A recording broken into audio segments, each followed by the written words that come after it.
Je vais vous présenter, non pas en tant qu'organisateur de ces événements OpenPI, comme la plupart d'entre vous me connaissent, mais en tant que ma profession de promoteur immobilier.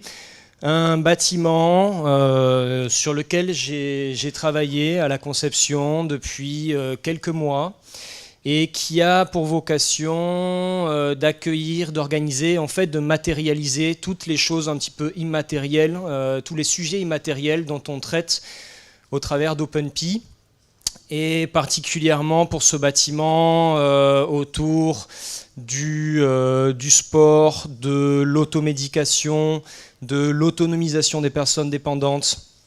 Alors, simplement pour vous faire un petit historique, après je rentrerai dans la présentation. L'objectif serait de créer un espace composé de plusieurs espaces qui fonctionnent en interaction et qui, par cette interaction, permettrait de créer un cercle vertueux, productif essentiellement du futur, ou d'une application des prospectives et d'une application des principes de l'open source que nous observons dans le domaine informatique et que nous cherchons à appliquer dans la vie réelle de tous les jours. C'est l'objet d'OpenPI. Plan de présentation, on commencera par un contexte territorial. La concertation citoyenne, vous allez voir, le bâtiment s'insère dans le quartier du Bas-Vernay qui a été travaillé par un regroupement d'associations à l'atelier d'urbanisme. Je vais vous expliquer un petit peu en quoi consiste donc la X-Arena, la problématique d'inondation qui m'a été opposée lorsque j'ai déposé le permis de construire auprès de la ville, et les solutions que je propose, et puis un appel à contribution, vous allez voir, essentiellement sur notre capacité à faire valoir ces solutions comme étant des vraies solutions plausibles face au risque d'inondation. Contexte territorial, la ville de Perpignan. Donc, Perpignan a toujours été un carrefour historique de flux humains et économiques. En tout cas, historiquement, plusieurs fois marqué par cette position géographique favorable. Ancienne capitale des rois de Majorque, place forte militaire. Perpignan est aujourd'hui le trait d'union entre Barcelone, Toulouse et Montpellier. Le recensement de 2012 a reporté un peu plus de 120 000 habitants, ce qui en fait la 30e ville de France. Depuis les années 70, on a observé un phénomène de périurbanisation qui a vidé un petit peu la ville-centre de son rôle structurant à l'échelle du territoire, de carrefour de service à toute la population de la plaine et des vallons. La X-Arena s'insère dans le quartier du Bas-Vernay, c'est le quartier nord de la ville, en continuité du centre-ville, dans lequel c'est un quartier qu'on fréquente assez peu quand on n'est pas habitant de là-bas, et pourtant un tiers de la population perpignanaise y vit. C'est un quartier qui comprend de nombreux équipements publics autour de la santé, du sport et les spectacles. On a l'hôpital de Perpignan, les stades de rugby, le nouveau théâtre, et qui également contient un fort tissu associatif d'inclusion sociale. Je pense notamment à Alzheimer France et Handicapés de France. Je sélectionne particulièrement ces équipements-là parce que vous allez voir la X-Arena fonctionnerait en interaction avec ces équipements. Voilà le projet de concertation citoyenne qui a été mis en place par le comité interassociatif des Berges de la Tête. Peut-être que quelqu'un de l'atelier d'urbanisme en parlera un petit peu plus tout à l'heure, si vous souhaitez avoir plus d'informations. Et puis vous avez ici, on ne le voit pas forcément, mais voilà, encore des planches, des travaux citoyens qui ont été menés autour des Berges de la Tête.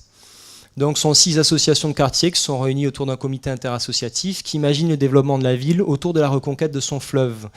Saisir l'opportunité d'une passerelle qui est actuellement en fin de construction, elle a peut-être été inaugurée, pour rapprocher la rive nord du centre-ville et faire profiter à l'ensemble des Perpignanais de la situation exceptionnelle de l'exposition sud. La rive nord en fait est très bien exposée, vous avez une belle vue sur le Canigou, et donc en fait on imagine facilement un futur parc urbain sur lequel les habitants puissent aller profiter de loisirs de plein air. Voilà la présentation du bâtiment. Donc la X-Arena rassemblerait un dojo qui aurait pour vocation de fédérer les filières des différents arts martiaux et sports de combat.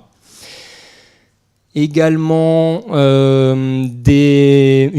une maison d'accueil de jour pour les personnes déficientes en recherche d'autonomisation, soit cérébro-lésées, où on aurait donc une déficience qui serait due à un accident, soit dégénérescence, et travailler avec le senior sur l'apprentissage de l'autonomisation, en fait, et de combattre cette situation de dépendance vis-à-vis d'un tiers.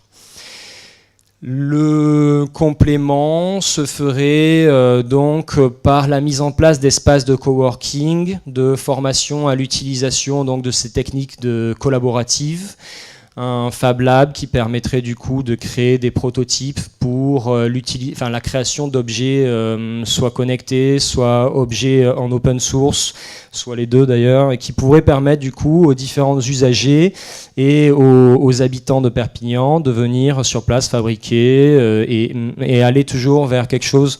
Le slogan de cette X-Arena, je l'ai trouvé en anglais, il fonctionne mieux, c'est Hub for Empowerment, c'est-à-dire un pôle de récupération de pouvoir, pour faire ça un peu littéralement. Voilà. Voilà, en gros, le bâtiment. On va avancer vers le profil des usagers. Quels seraient les usagers types de la X-Arena ? Premièrement, un chercheur, programmateur, ou plus généralement scientifique, ou quelqu'un intéressé par la recherche, qui viendrait utiliser la X-Arena en quête de rencontres improbables, c'est-à-dire croiser sur place des autres utilisateurs qui ont un profil différent du leur, avec lequel ils vont pouvoir discuter pour faire émerger des idées de création interdisciplinaires ou tout simplement improbables, en fait, auxquelles ils n'avaient pas pensé en ne se confrontant qu'à des chercheurs de leur discipline. Il fréquente donc le coworking, le Fab Lab et les espaces de collecte de data en situation réelle. Le patient cérébro-lésé ou dégénérescent, en situation d'autonomisation vis-à-vis de sa dépendance fonctionnelle, va sur place développer un apprentissage de comportements rééducatifs autonome, plutôt autodidacte en fait, et pas autonome, puisqu'il fonctionnera en interaction avec les autres utilisateurs, et aller progresser dans les principes de l'automédication vis-à-vis de son handicap. Il peut par exemple tester les prothèses, fabriquer ou aider à la fabrication d'un objet connecté, en étant simplement peut-être la personne test en fait, qui va être placée dans un espace donc de collecte de données, voir un petit peu comment il réagit aux différents protocoles de soins, et participer du coup à la création d'un nouvel objet soignant ou d'aide aux soins. Et éventuellement, cette chose-là est peut-être un petit peu plus complexe, le biohacking, qui demande quand même un niveau de recherche plus important et qui mériterait que des chercheurs, je dirais, hautement qualifiés intègrent la X-Arena pour évoluer vers ce type de production. Autre usager, le sportif professionnel ou amateur qui vient sur place utiliser la nouvelle technologie développée pour collecter des données sur son organisme, tester différentes méthodes d'entraînement avec un objectif de gain de performance. L'entrepreneur ou l'étudiant qui vient pour assouvir un besoin d'apprentissage lié aux technologies numériques, qui utilisera l'espace de coworking, va intégrer un cycle de formation à la recherche d'un projet professionnalisant ou d'un nouveau marché pour son entreprise. Le citoyen lambda, bien sûr, qui est hautement convié à venir participer à toute cette dynamique autour de l'open source, va venir donc découvrir les principes de l'open source, de l'utilisation des nouvelles technologies, les espaces de création collaborative. Il participe aux expériences développées sur place, teste les produits en phase de prototype. Voilà, donc je vous montre un petit peu les plans du bâtiment. Vous allez voir comment le bâtiment a été composé. Au rez-de-chaussée, un parking de 27 places, 21 couvertes et 6 sur rue, ce qui nous intéresse pour la possibilité de mettre en place en fait des stations de recharge véhicules électriques. On pourrait imaginer un petit système d'autolib comme on le voit dans les plus grandes villes et qui pourrait tout à fait se développer, être hébergé par les serveurs d'OpenPI. 30 places de parking à vélo sur rue, de sorte à ce que ils puissent être utilisés également par les personnes à proximité du bâtiment. En R+1, on passe au-dessus. Donc vous avez d'un côté la partie dojo avec un parterre de tatami modulable pour organiser les événements sportifs, vestiaires et sanitaires. Et donc c'est le bâtiment que vous voyez, je crois que j'ai voilà, ici, la partie donc sportive. Vous allez voir, ce bâtiment a été créé, réfléchi en verticalité. Donc vous avez en fait à la taille de la parcelle trois gros modules comme ça. Le premier qui est le module sportif, l'autre qui est le module création collective, nouvelles technologies, et l'autre qui est, on l'a appelé foyer parce qu'il fallait y mettre un nom, logement expérimentaux, ça convenait pas trop pour une bonne compréhension, mais qui sont des espaces en fait équipés de capteurs et qui vont permettre de, du coup, à quelqu'un qui viendrait y passer 1-2 nuits, peut-être une semaine, de collecter des données sur à la fois son alimentation, ses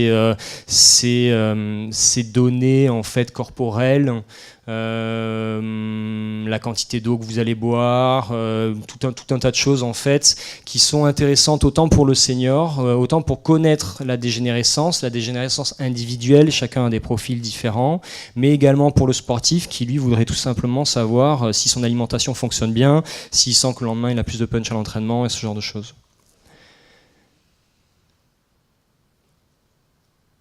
R+2, on voit ici un gradin en fait rétractable sur une mezzanine qui permet d'avoir une vue sur les combats qui se dérouleraient en dessous au moment des événements et du stockage de matériel d'entraînement.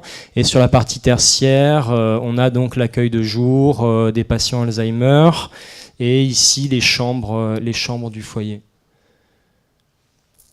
Voilà, on monte en étage. Sur la partie tertiaire, vous retrouvez les espaces de coworking, Fab Lab et Production Lab. C'est-à-dire que là, il y a clairement les 3 étapes en fait de la fabrication d'un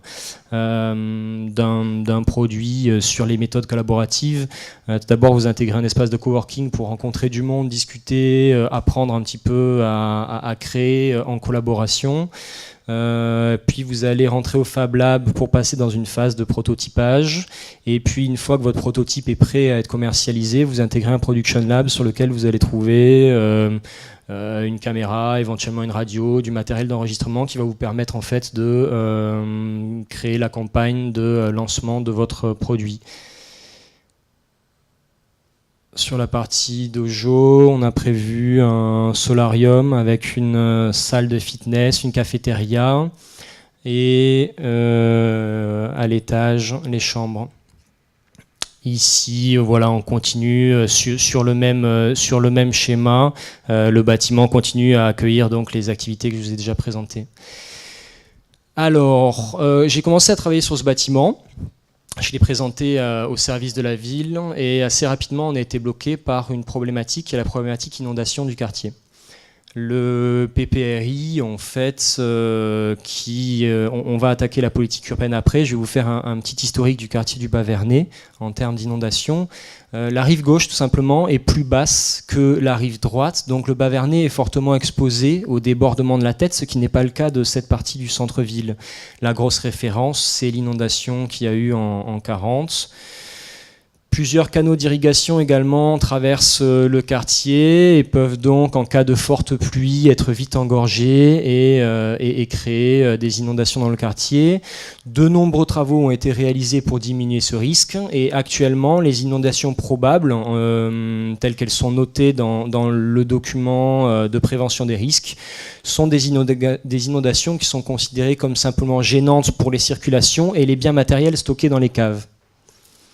Depuis pas mal d'années, on va dire depuis une bonne cinquantaine, soixantaine d'années, le niveau d'eau dans les quelques événements d'inondation n'a jamais dépassé les 50 cm, qui est le minimum réglementaire.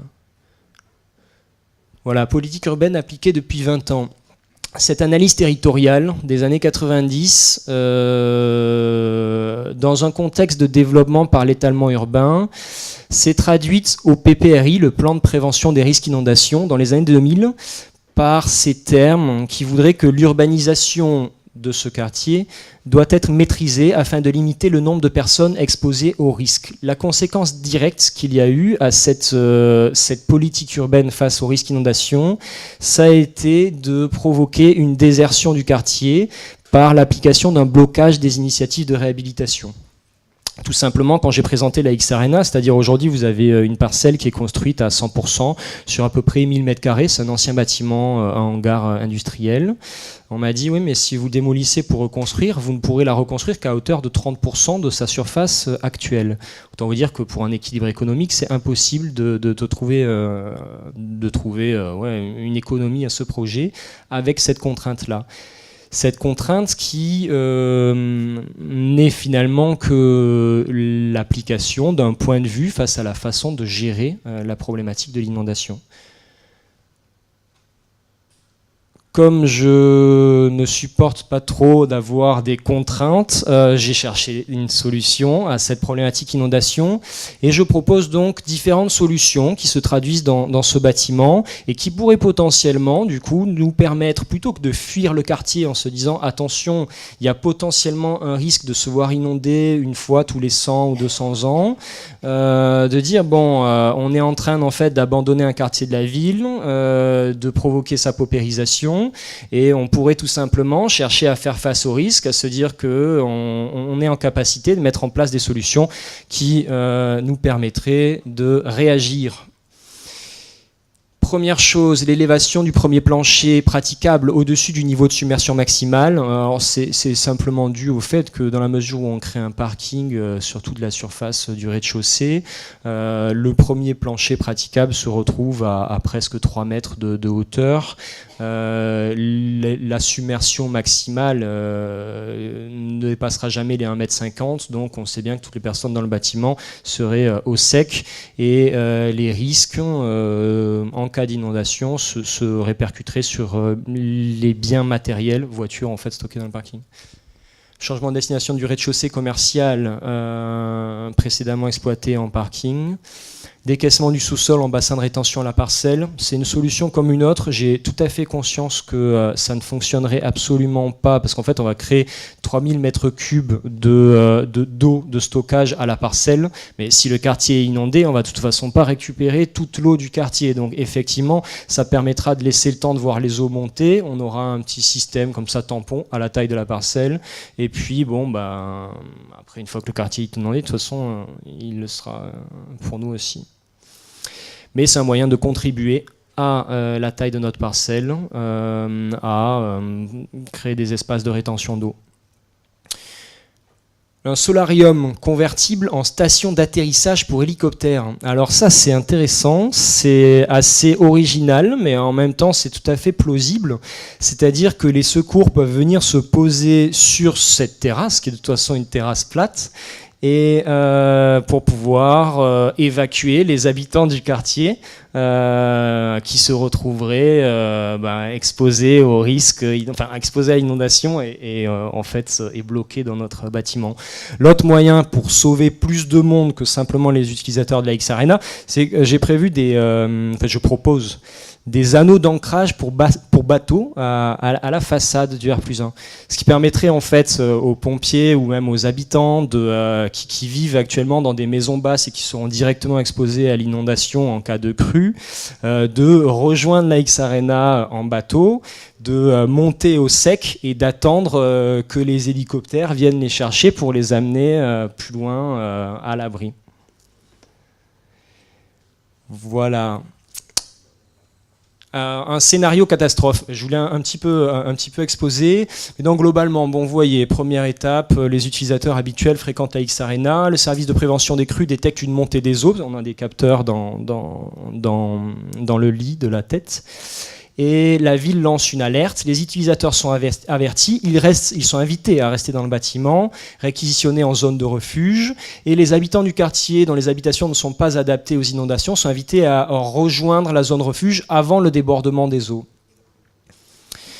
Une fois que l'inondation commence, les premières montées d'eau remplissent le bassin de rétention et en sous-sol de la parcelle, et cette mesure de prévention laisse un peu plus de temps aux utilisateurs et aux habitants réfugiés de s'organiser pour faire face à la montée des eaux qui démarrent dans leurs habitations alentours.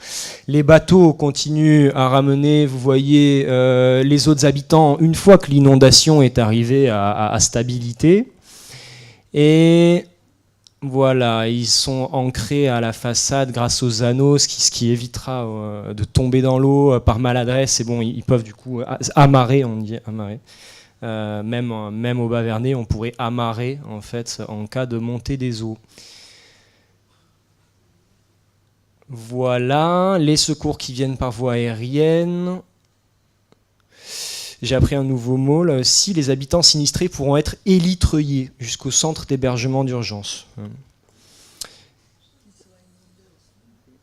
Oui, peut-être qu'il sera inondé aussi, mais a priori, il y a quand même des endroits au sec à Perpignan en cas de crue. Voilà, alors à partir du moment où la crue se retire, bon, les habitants ont quitté les lieux depuis longtemps, l'eau continue à s'évacuer naturellement, les murs du parking au rez-de-chaussée présentent plusieurs ouvertures qui facilitent l'écoulement des eaux, la cage d'escalier est entièrement ouverte, les portails en grille laissent l'écoulement des eaux, et vous verrez les espaces de circulation extérieure également sont ouverts et permettraient un écoulement facile de l'eau en cas de retrait de crue. Voilà, et puis alors l'inondation est passée, l'eau stagnante en sous-sol est aspirée par une pompe qui l'évacue jusqu'au réseau pluvial au regard de la parcelle, et les habitants peuvent reprendre leur vie normale. Voilà, alors vous voyez donc en gros ma démarche aujourd'hui. Pourquoi je vous présente ça? Typiquement, ces solutions aujourd'hui, elles émanent d'une pure vue de l'esprit et d'un point de vue strictement réglementaire, on ne peut pas construire dans ce quartier, tout simplement. Ce que je vous demanderai en tant qu'appel à contribution, c'est ce qui m'a été conseillé par la DDTM, le service de l'inondation que j'ai rencontré. Ils m'ont dit, écoutez, effectivement, ce bâtiment est intéressant, effectivement, vous êtes innovant et vous apportez des solutions. Et effectivement, avec une autre politique urbaine, peut-être que votre bâtiment ou votre solution à l'inondation aurait été validée. Mais les textes sont là, ils sont là depuis 20 ans. En fait, cette logique est en œuvre depuis 20 ans. Et globalement, la seule chose que vous puissiez faire, c'est demander à la mairie de réviser son plan de prévention des risques d'inondation pour permettre ce type de solution et votre bâtiment de voir le jour. Alors c'est la première étape entre guillemets, pour continuer à faire vivre le projet immobilier. Il y en aura d'autres, une et non des moindres qui est le coût du bâtiment. Là c'est typiquement le promoteur qui parle, on a évalué à 3,5 millions ce type d'équipement. Ça, c'est un autre niveau de commercialisation, d'investissement qui va être public, qui peuvent être certainement des partenaires. Voilà, on n'en est pas du tout là. Simplement voilà, j'ai travaillé sur ce projet, je me suis vu opposer une contrainte légitime et je propose d'avancer sur une solution. Voilà, donc je fais appel à vous pour m'aider dans cette quête. Voilà, et c'est tout. Donc c'est là que se clôturent les différentes interventions de ce soir. Je vous remercie pour votre écoute et je vous invite à aller boire un verre.